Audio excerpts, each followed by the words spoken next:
November 19th, 2020, there was a webinar, Julliette's Place.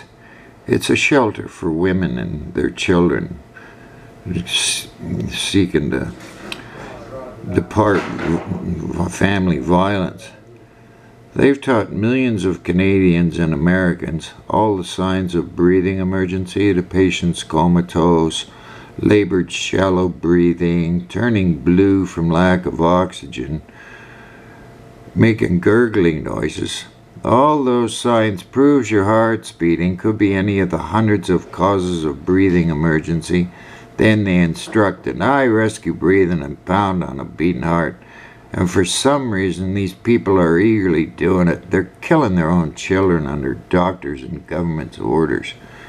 So here's a webinar. It starts at 2 o'clock on the 19th. You're feeling that there's no out, and then you finally get out, and COVID hits, and you're trapped again. It's been very, very hard for the staff, and especially for the clients.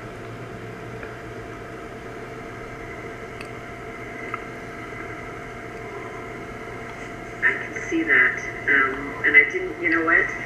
You brought something to mind that you're right. Like, these women need a hug, right? That's what they're looking for. We all need a hug. Yeah. So, what about the numbers? Have you seen numbers increase, or are you not able to get people out of the house, the home, so you can't get other people in? What's happening in that regard? It's been a bit tricky. When COVID hit,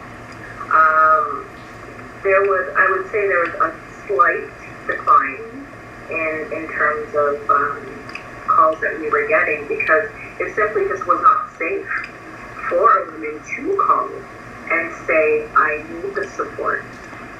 If their abuser, could have been laid off, could have just, been in the home as well. So when exactly were they going to call and say, hey, I need the support, I need to leave? So for those very reasons, there was a slight decline. But I think that as, things started opening up, we were able to get more calls on our crisis line. But then, we have to ensure that, certain things are in place so that when they do come back by the abuser, you're feeling that there's no out. And then,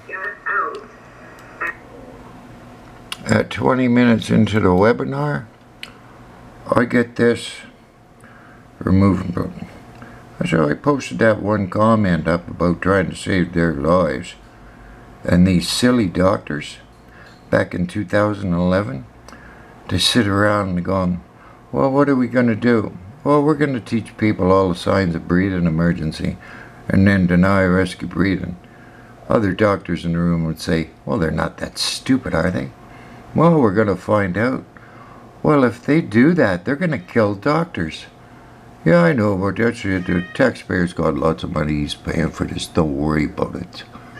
Anyway, read the comment box and think. God, I know that 5 years old, a breathing emergency is just that. There's hundreds of causes of breathing emergency.